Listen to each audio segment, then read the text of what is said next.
and share the screen. And welcome, welcome, welcome.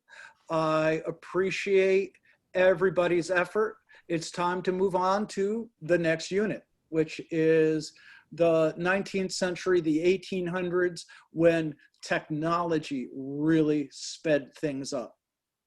This week, recovering from the test, will be just a short one question quiz that I will post on Thursday, and you'll have 2 days to do it based on something that we did this week.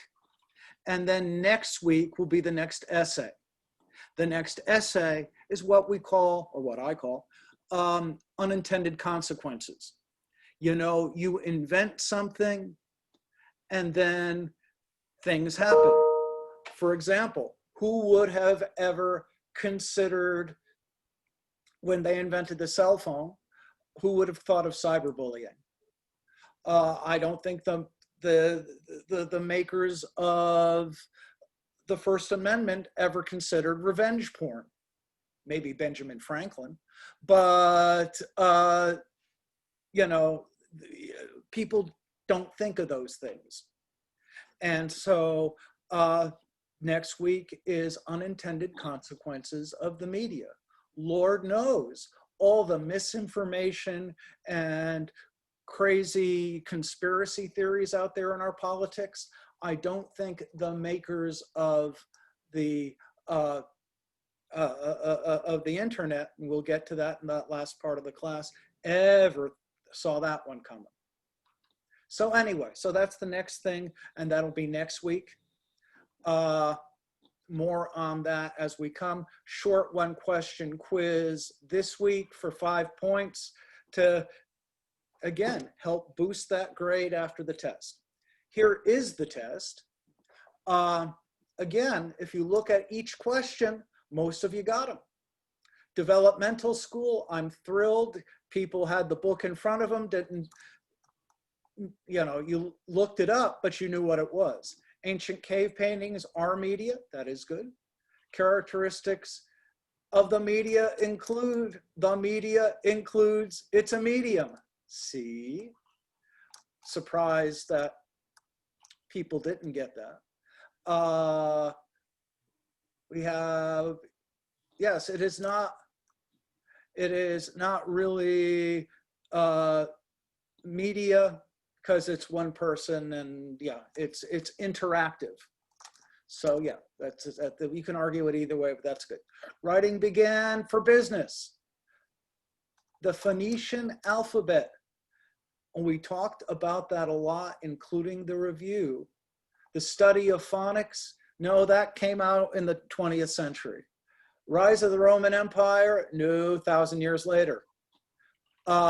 So process of elimination should have got that one.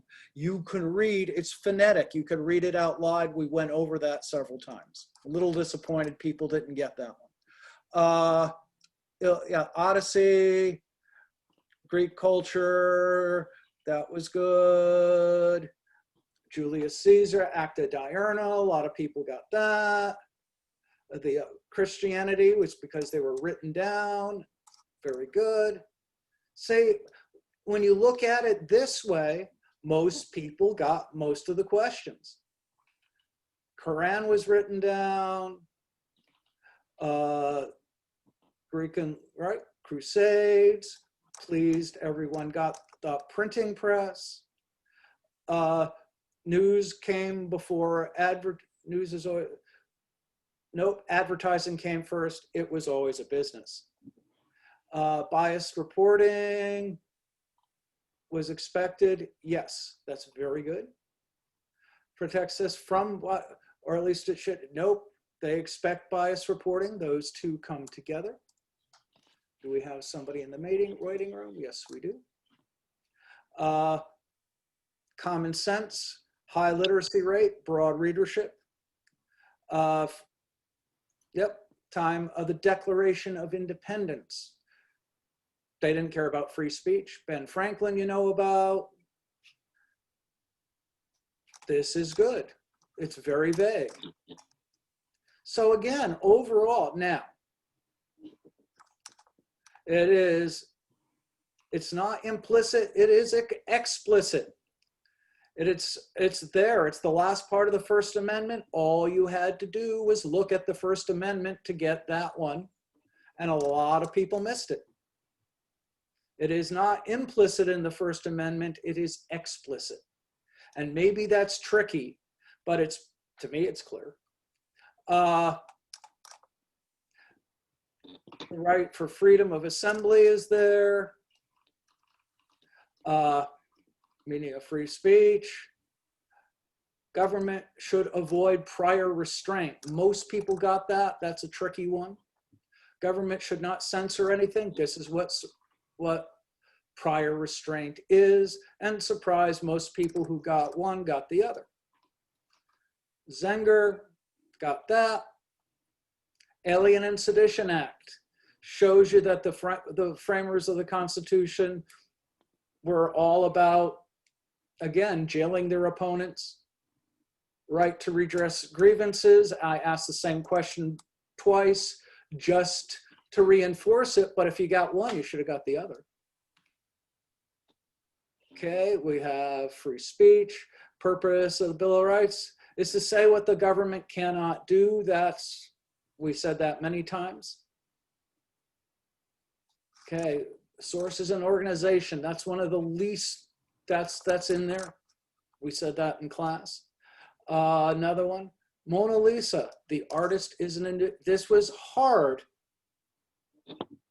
he's an individual giving it to an individual. It was not made for the whole world. It's one-on-one, it's him and his subject. It is not media. Now, if you see a picture of the Mona Lisa in a book, then it's media, but the painting itself is not media. See, this is one that I purposely put in there just to see where your thoughts are. And, you know, that was a challenging one. American Revolution was partially against restriction. No, it was about, we didn't even think about free speech. Writing, you got Zenger, didn't write the articles, but as a printer, he was responsible. Yes, and it's still that way. Okay, this is true. None of the others, we mentioned this briefly in class, but all of the others, process of elimination. Printing press is considered greatest invention, yes. No, he wasn't a follower of Martin Luther. He printed Catholic Bibles, but printing the Bible allowed Luther to survive. So there are some challenging ones here. Protections from the government. First Amendment does not protect us from being offended. I'm pleased most of you got that.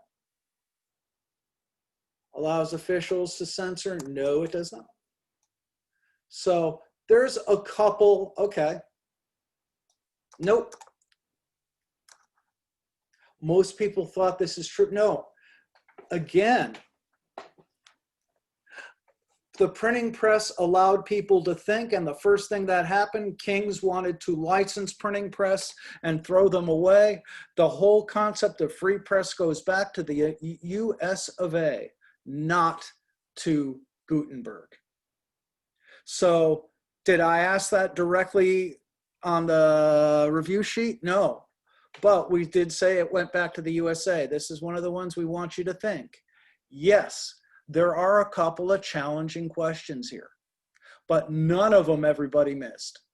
So I know this is tricky, but it's also, I really want you to think about the First Amendment. Anyway, so those are the answers. And I think everybody's done, so I'll curve them. So that is that. Now, moving forward to the next thing. And again, I will curve this up.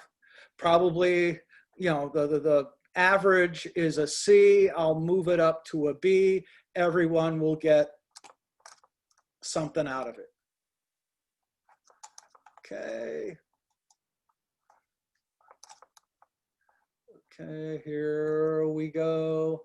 PowerPoint.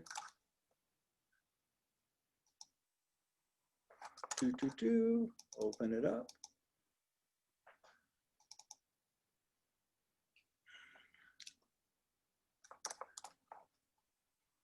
View from view. Okay. Slideshow. There it is. Okay. Now, after the, you know, we've gotten up to the late 1700s. We still don't know what free speech is. It's a concept. It's an idea, but the people who wrote the Constitution still thought they could put people in jail if they didn't like them. So we're still figuring out all that. But the culture explodes. They call the early 19th century age of magazines. And you start developing some real American voices.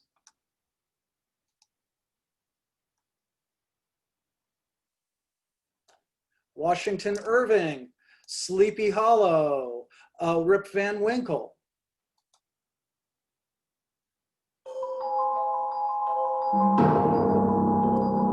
Real culture starts coming and we start developing an identity. Edgar Allan Poe, again, early 1800s, who invented the detective story, the horror story. And he drank himself to death.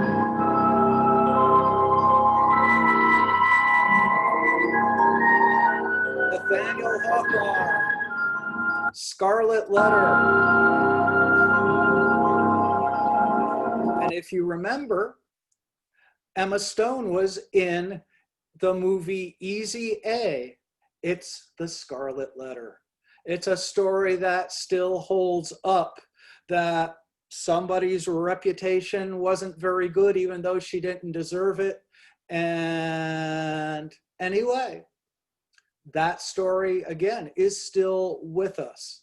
A lot of the modern stories came out of the early 1800s because you had magazines. They were written in magazines, which means storehouse, and it could be stored a long time.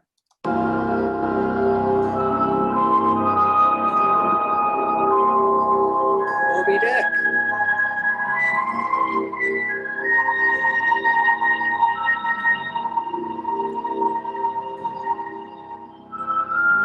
Stereo Obsession. Emerson. Transcendentalists about humanism.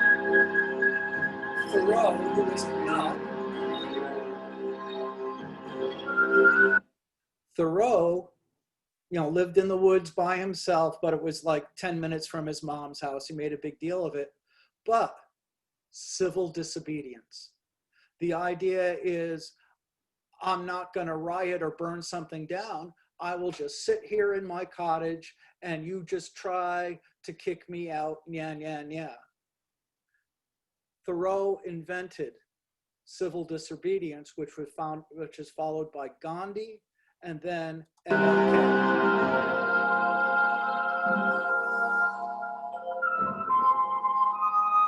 Walt Whitman, Leaves of Grass, Song of Myself. And he's openly gay.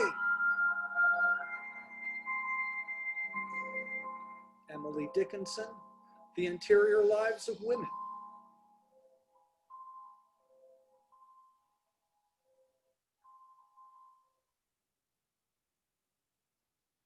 Frederick Douglass, we will talk a lot about, from the early 1800s, born into enslavement, escaped, and then wrote his story, an autobiography that everybody saw, and nobody could believe a person of color could write like that.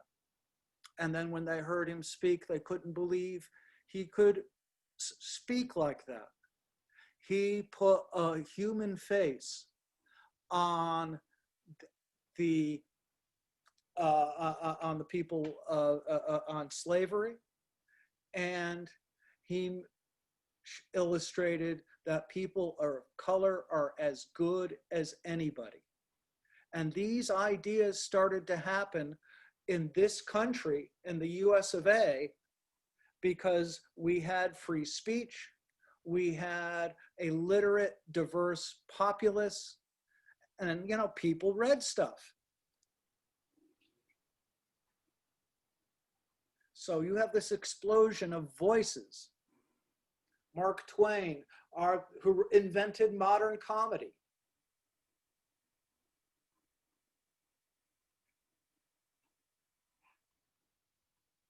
Henry James, who wrote about how the rich people live. Not class structure. Upstairs, downstairs. Okay. And anyway, so you have, yes, Clement Clark Moore, who invented Santa Claus, 1820, the visit from St. Nick. Before that, you had, Father Christmas, as he's known in the UK. And again, these images of culture and different people and different voices came from this country, and you don't have it happening in a lot of the other countries because we have free speech. Free speech, different ideas. Dickens was in England, but again, look at how many people we had here. And then 1830, the high-speed press. Your life work.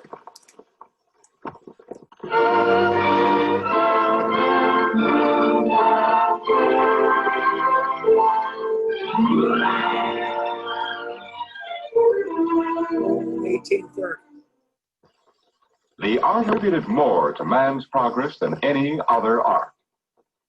By means of printing, the fund of knowledge accumulated through the ages is available to everyone, rich and poor alike. Printing is essential to all education. All the other arts rely on it. Religious movements depend on it. Business could not function without it, nor could government. Because of the need for printed matter in practically all of man's activities, printing now ranks fourth among the nation's great industries. The wide variety of products of the press and the demand for a constant supply requires the efforts of many skilled persons in printing firms ranging in size from the small one-man establishment to large plants employing hundreds of workers. Printing as a vocation attracts many young men and women because it offers real opportunities for steady work, good pay, and advancement. The trade has... And it still does. We have several printing plants right here in town. This is a printing center here in Chattanooga. That, magazines, newspapers, ads. It's, political season, all those flyers that you get in the mail. All several printed. Branches and numerous allied industries.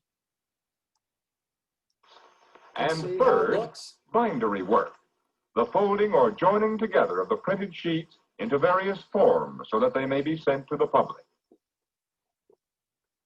In the composing room of a good-sized printing firm, the duties are divided among several employees, specializing in various phases of the work. The copy for jobs to be printed goes first to the markup man. The markup man, of course, now we're all doing this by hand compositors, right, and those to be set by machine operators. Now we all do this by Although a great now. part of today's type is set mechanically, hand compositors are employed by all large commercial printing plants, newspapers, and publishing houses. Hand compositors usually set the large type, called display line, used in advertisements and other printed matter. Hand composition offers opportunities for artistic expression. Yeah, okay. They make the printing The press. linotype operator manipulates a keyboard to assemble lines of characters, which come in contact with molten type metal to produce lines or slugs of type. These slugs are molded in the length required by the job. They are the right height for the presses, and the words are spaced correctly in the line. The linotype operators must work speedily and accurately, and be efficient in spelling, punctuation, word division, and printer's arithmetic. Some printing firms have monotype machines, which consist of 2 separate units. It's interesting. When I started my newspaper career, they were still doing this in the 1980s. The keyboard So produce this individual type industry lasted characters set 150 in years. properly spaced lines. There are other kinds of typesetting machines, but the monotype and linotype are typical examples. When a page of type has been set either by machine or by hand, it is placed in a small proof press and printed on a large piece of paper. This leaves wide margins around the type where the proofreader indicates. Okay, and then you can edit it. Bills. Some of these presses are hand-fed. On other small job presses, an ingenious device feeds the paper automatically. There are automatic cylinder presses for long runs of small work. In offset presses, Well, the point is, the and here's folded copies per hour. But big no matter sheet-fed what kind press of for press the is used, a pressman must be a skilled, newspapers, conscientious magazines, worker. books. He is in charge of expensive machinery and materials. A pressman must know how to adjust his press. And they still do this. Again, Alone does not always produce skilled workers, but it does enable a person to decide whether he is truly interested and suitable for the work. And the course of training is arranged to give the student a good background in printing. Usually a student starts with hand composition, because all of the fundamental principles of printing are derived from it. Anyway, my point is that you had this new capability. Remember the Gutenberg press, 1 sheet at a time. Then it got mechanized. What effect did you think that had?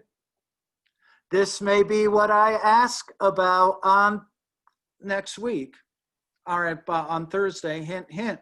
What effect did the availability of a lot of print matter, what was the effect? Okay, you have the new technology, you have all of these books and newspapers running off the printing presses from the 1830s. A lot of stuff to read. Remember what happened when Gutenberg had the printing press? A lot of stuff to read. It's the Bible, but you didn't think, hey, it's just the Bible. You get nationalism because it's in your local language. You get the Protestant Reformation. What about the high-speed press? I tell you. You get, like I said, I have Frederick Douglass here. Not only does he write his biography, takes a minute to load.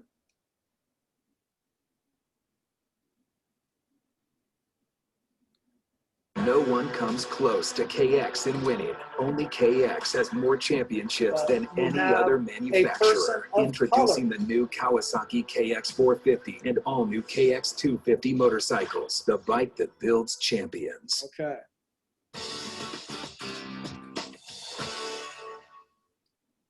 Famed author Frederick Douglass worked tirelessly as an abolitionist and an advocate for equal rights. You can't talk about the history of civil rights in this country without talking about Frederick Douglass. Long before Dr. King, the civil rights movement, here's a man who was talking about basic dignity for people in this country. Born into slavery in Talbot County, Maryland, around 1818, Frederick Douglass became educated first through his master's wife and eventually on his own. Douglass escaped slavery in 1838 by fleeing to New York and became a preacher the following year. Certainly, during Douglass's time, literacy for Africans was absolutely forbidden. In fact, it was very clear that once Africans could read and write, There you go. many wrote their own passes, which allowed them to move from place to place. And obviously, this was disruptive to a very repressive system. After his anti-slavery lectures caught the attention of William Lloyd Garrison, the editor of the abolitionist paper, The Liberator, Douglass began touring the United States as a speaker with the American Anti-Slavery Society. Many whites refused to believe that Frederick Douglass had ever been a slave because he was so obviously intelligent, he was such a powerful speaker. In 1845, Douglass wrote and published his first autobiography entitled Narrative of the Life of Frederick Douglass. Although the book was a U.S. bestseller, Douglass was forced to live in Europe for 2 years to evade recapture. He ultimately purchased his freedom in 1847. People were shocked about Frederick Douglass, an ex-slave, writing his autobiography, and it was so poignant, and it was such a bird's eye view of what was going on the plantation. He put it in very plain language, and it was just a powerful testimony of why slavery needed to end in our country. Douglass became the only African American to attend the first Women's Rights Convention in 1848, and by 1861, Douglass was famous nationwide, advising both President Lincoln and Johnson on the welfare of African Americans. By any measure, Frederick Douglass was a real American hero. He was a public intellectual, he was a statesman, he was an activist, and his life and his political commitment were dedicated to human rights, not just to civil rights or to the end of slavery. During his lifetime, Douglass was U.S. Ambassador to the Dominican Republic, and in 1872, he became the first African American to appear on a presidential ballot when he was nominated as vice president. Frederick Douglass died on February 20th, 1895 from natural causes. What did that have to do with the high-speed press? I'll tell you what that had to do, because everybody read about him. His autobiography went into wide circulation nationwide. And people knew who he was. And it's like, oh, wow, he's not the stereotype. He's a real person. And people started to think about it nationally, about what is slavery nationwide.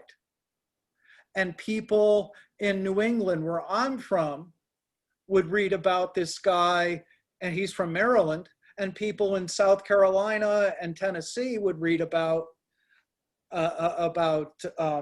Douglass, and the whole nation starts thinking. Also,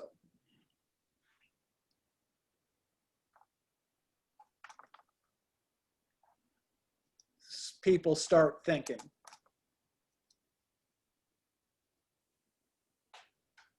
Biggest novel of the time. Not long after the passage of the Fugitive Slave Law, a runaway knocked on the door of a house in Brunswick, Maine. As fate would have it, he had come upon the new home of Harriet Beecher Stowe and her family, including a newborn named after the baby they had buried in Cincinnati.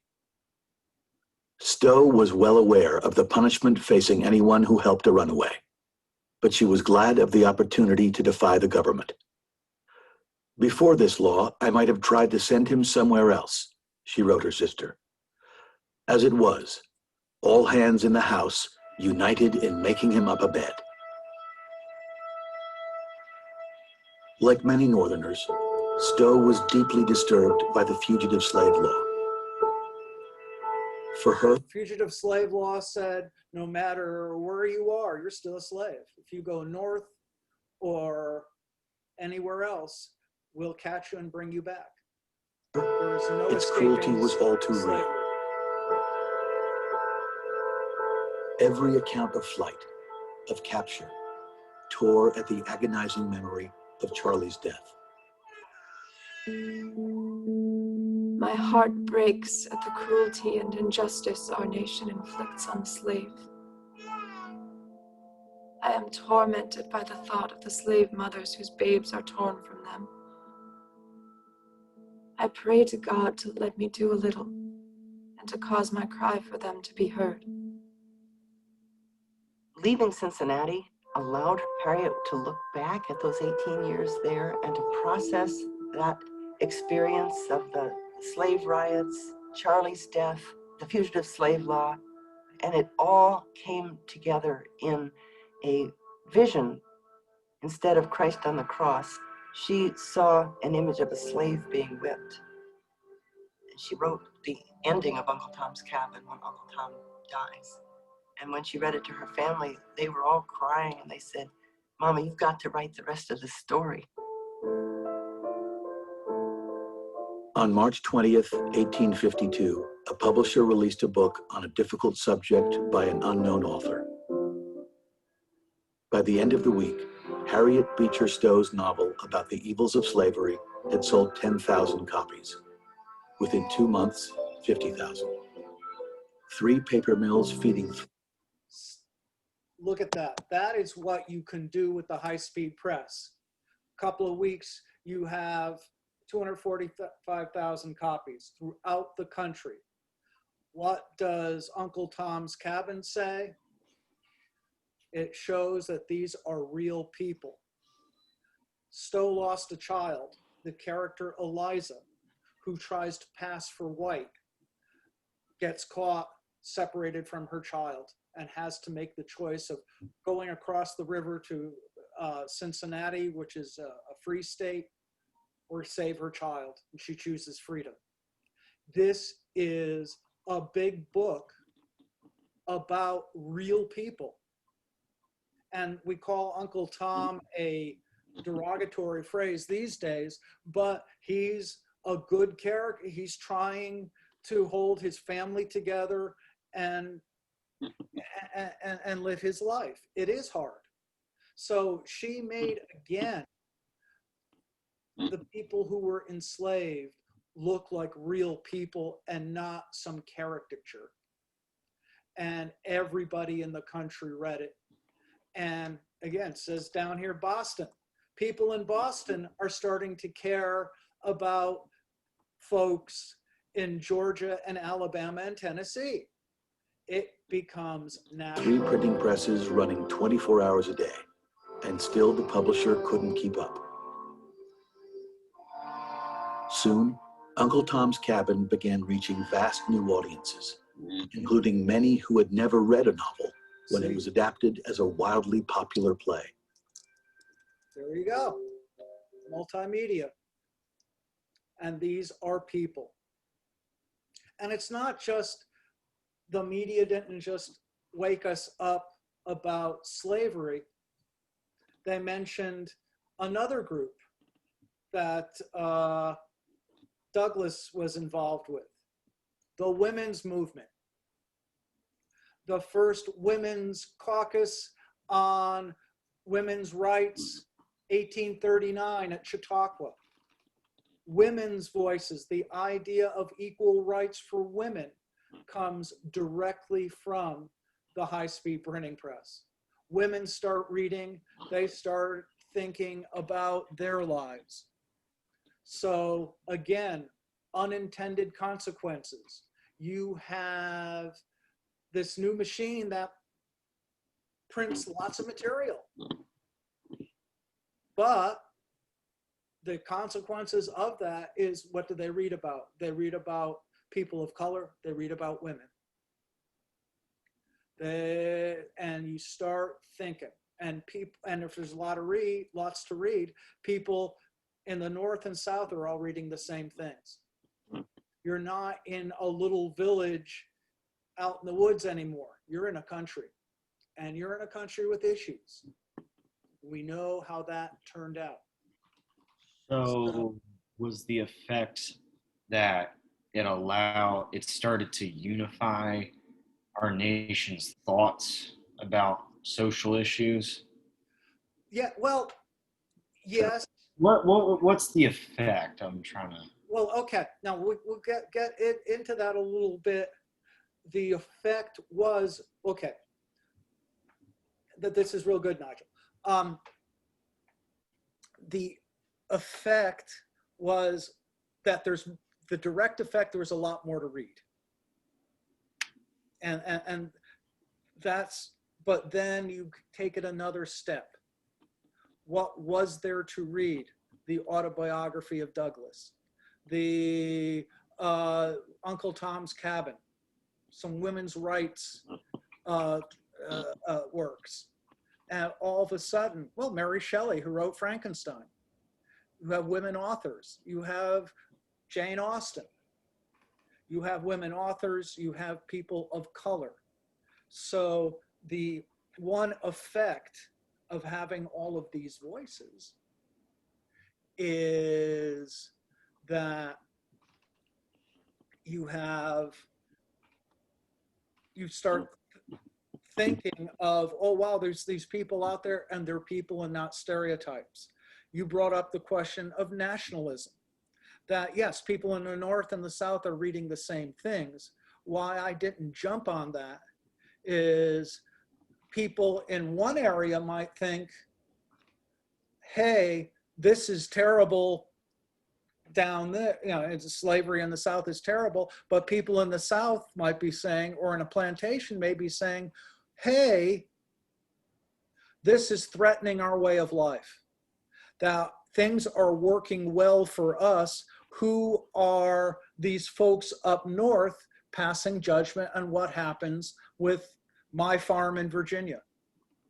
So this is what we call a good example of agenda setting, that the printing press said this is important, that the high-speed press said slavery is important, but it didn't tell you how to think of slavery. Different people, obviously in different parts of the country, thought of slavery differently.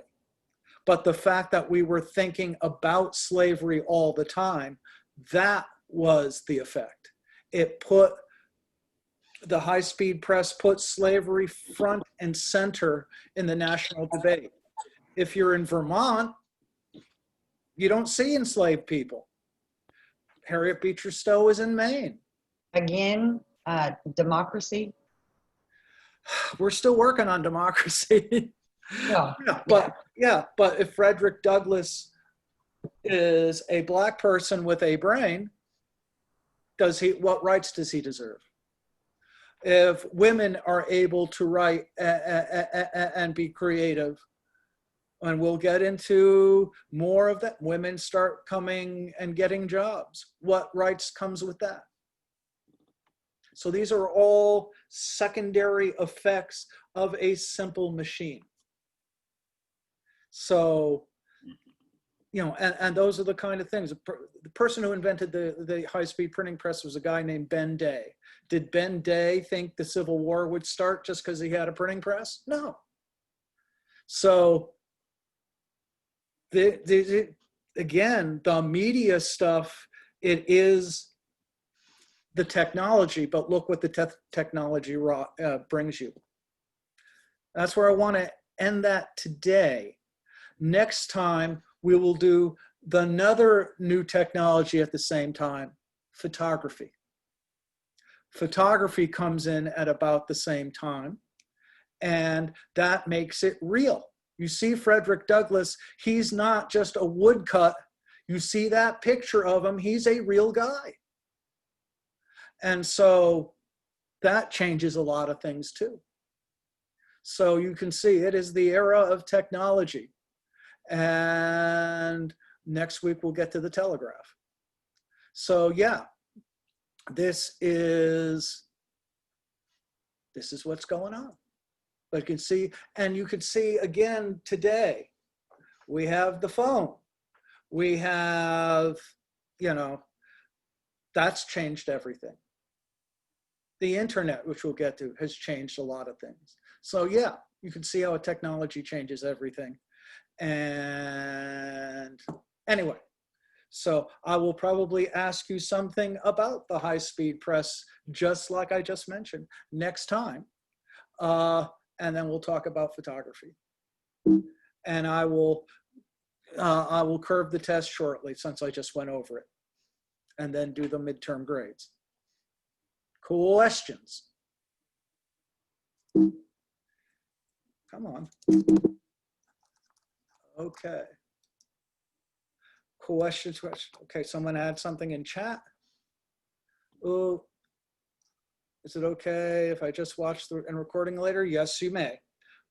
Anyway, everyone did the same on the both sections. Asynchronous and synchronous did the same on the test, because we have people mixing both classes. But anyway, other questions on any of this? Interesting. So do we have Yeah. a extra credit post There will be this week? Yes, there will be. That's what we'll do. 5-point extra credit. Oh, where are you? I am at the beach. Hey, rock on. Now, which beach? We're next to Destin. We're at Okaloosa or something like that. Hey, you know what? That's great. I'm thrilled that you took the time out to join us. This is awesome. I wish more people did that. I go from my bedroom to my living room to my kitchen to the dog park. That's my life. So awesome. Reagan, enjoy. Any other stuff? All right. Thanks so much. I will see. I'll upload the recording shortly, and I will see you, many of you, next Thursday. Have a great time.